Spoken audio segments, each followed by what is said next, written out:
आज पहली बार ये इंजेक्शन लगाने जा रहे हैं, तो देखते हैं काउंटर होता है कि नहीं काउंटर होता है। इसके बारे में पहले ही पेशेंट को बता चुका हूँ, लेकिन आप लोग ट्राई ना करें जब तक पेशेंट कंफर्टेबल ना हो। और ख़ासकर हॉस्पिटल में क्या, अगर हॉस्पिटल में आपने काउंटर कर दिए तो पेशेंट भाग जाएगा और हॉस्पिटल का नाम भी ख़राब होगा, जिससे आपको नौकरी से निकाला जा सकता है। पहले नंबर क्लीन कर लेना अच्छी तरीके से, टोनिकेट अप्लाई कर लेना है। उसके बाद में आपको वेन को देखना है, अगर दिख रहा है उसके बाद में इंट्रावीनस इंजेक्शन लगाएं। इंजेक्ट करने से पहले एयर बबल्स नहीं होना चाहिए और क्लीन होना चाहिए। हाइजीन बहुत ध्यान रखना है और 30-20 से 30 एंगल पे आपको इंसर्ट करना है नीडल को। अब इन्होंने इंसर्ट कर लिया है, लेकिन ये सही तरीके से नहीं कर रहे। इसका मतलब ये है कि इनसे काउंटर होने के चांस हैं। तो दोस्तों देखते हैं, क्योंकि इन्होंने पहले ही से ही 15 डिग्री पे ही उसको क्लिक किया। अब ब्लड आ गया, ब्लड आने के बाद में अब ये ठीक, लेकिन अब ब्लड नहीं आ रहा है, तो इसका मतलब ये काउंटर हो चुका है। तो ये चीज़ आपको नहीं करना कि तो बेसिकली इनको निकाल लेना चाहिए। और दूसरी चीज़, ये बार बार पिक नहीं करना चाहिए। जैसे क्या होती है, वेन बहुत ज़्यादा पंचर हो जाती है, जिसकी वजह से हीमोटोमा होता है और उसकी वजह से पेशेंट को प्रॉब्लम हो सकती है। देखो ये ब्लीडिंग हो रही, इस पे इनको ड्राई कॉटन रखना चाहिए जिससे ब्लीडिंग स्टॉप हो जाए, और पुश करके रखना चाहिए कम से कम 30 या 50 सेकेंड तक के। लेकिन ऐसा नहीं हुआ, देखो ब्लीडिंग हो रही। ये गलती आप लोग कभी मत करना। और जब भी इंसर्ट कर रहे, जब भी इंजेक्शन लगा रहे, पेशेंट को बताना बहुत ज़रूरी होता है।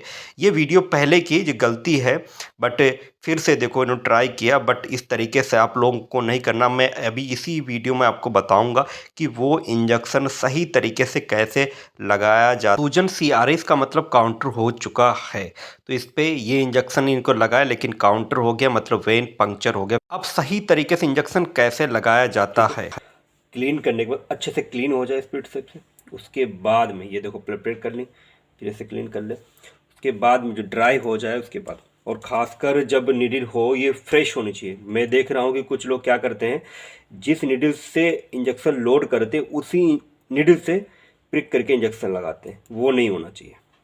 ये फ्रेश बिल्कुल नीडल है, ठीक है।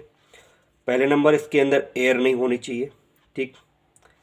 फर्स्ट, एयर नहीं चाहिए, नीडल बिल्कुल फ्रेश होनी चाहिए और सिरिंज बिल्कुल न्यू होनी चाहिए। इंट्रावीनस इंजेक्शन लगाने का ये सही तरीका है, तो इसको आप देखो और इसी तरीके से आप भी सीख सकते हैं। ड्राई होने के बाद में आपको हल्के से 20 डिग्री पे, जो 20 डिग्री है उसके बाद में हल्के से प्रिक करना है आपको। देखो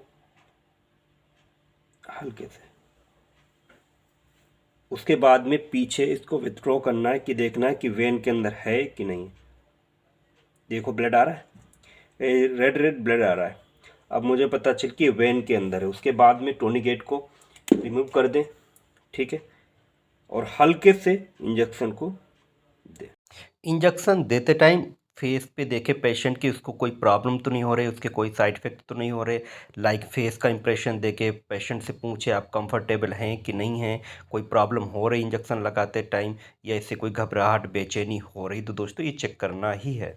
हाफ लगने के बाद फिर देखें कि इंजेक्शन वेन के अंदर है। ये देखो ब्लड आ रहा है, तो इसका मतलब ये वेन में ही है। अगर वेन में नहीं होता तो यहाँ पे ये स्वेलिंग आ जाती है यहाँ पे, जैसे पिछली वीडियो में आपने देखी थी सूजन, और पेशेंट के पेन भी बहुत होता है।